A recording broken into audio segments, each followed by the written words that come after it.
Imagine you are stuck in quicksand. What is your first instinct? To fight, to struggle, to try and claw your way out. But we both know what happens next. The more you struggle, the deeper you sink. The more energy you use to free yourself, the faster the sand kills you. Life works exactly like that quicksand. And here is the brutal truth that no motivation guru will tell you. The reason you are unhappy is not because you are doing too little. The reason is that you are trying too hard. Welcome to a lesson on the subtle art of not giving a fuck. Today we are talking about the most dangerous paradox of our time, the backwards law. Look around you. Our entire culture is programmed to tell you that you need more. More money, more happiness, a better body, a happier relationship. Every single day, social media bombards you with images of people living perfect lives. And what happens in your brain? You look in the mirror and you feel inadequate. You tell yourself, I need to be happier. So you try desperately to be happy. You read books, you do yoga, you visualize success. But here is the glitch in the matrix. The desire for a more positive experience is, in itself, a negative experience. Read that sentence again in your mind. When you wish to be rich, you are simply reinforcing the fact that you are poor. When you try to force yourself to be happy, you are only highlighting the fact that you are unhappy. The philosopher Alan Watts called this the backwards law. It states, the more you pursue feeling good, the less satisfied you become. Why? Because pursuing something only reinforces that you lack it in the first place. Think about insomnia. You lie in bed, unable to sleep. You tell yourself, I must sleep now. You strain. You force your eyes shut. But the harder you try to sleep, the more awake you become. You can only fall asleep when you stop trying, when you let go. This is the essence of this book. It is not about being indifferent. It is not about being an apathetic person who cares about nothing. Not giving a fuck does not mean you are indifferent. It means you are comfortable with being different. It means you stop caring about the unimportant things so you can focus on the few things that actually matter. We have a limited amount of energy. Let's call them fucks to give. If you waste your energy on the traffic jam, on the rainy weather, on your coworker's opinion, or on the number of likes on your photo, then you have zero energy left for the things that actually change your life. This leads us to the second hard lesson. You will suffer. This is inevitable. Life is an endless series of problems. Solving one problem inevitably creates a new one.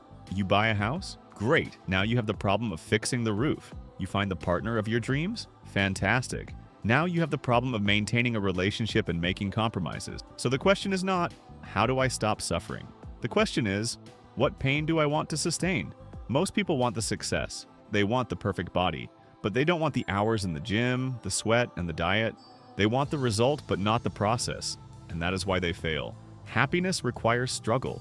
Happiness grows from problems. Mark Manson calls this the self-awareness onion. We have to peel it back layer by layer. Layer 1 is simple understanding of your emotions. I feel bad.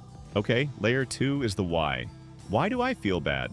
Because my coworker got promoted and I didn't.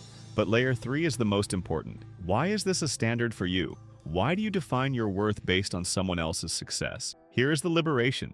You are not special. I know that hurts. Your parents told you that you are a miracle.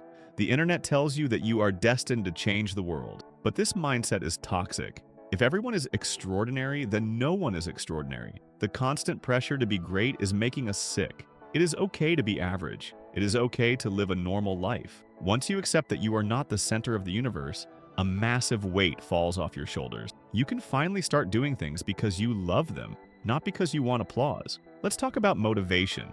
Most people think motivation works like this. First comes inspiration, then motivation, then action. That is wrong. That is a lie. Do not wait for inspiration. It will not come while you are sitting on the couch. The truth is, action creates motivation. If you are stuck, just do something, anything. The result of that small action will inspire you to take the next step. Mark Manson calls this the do something principle.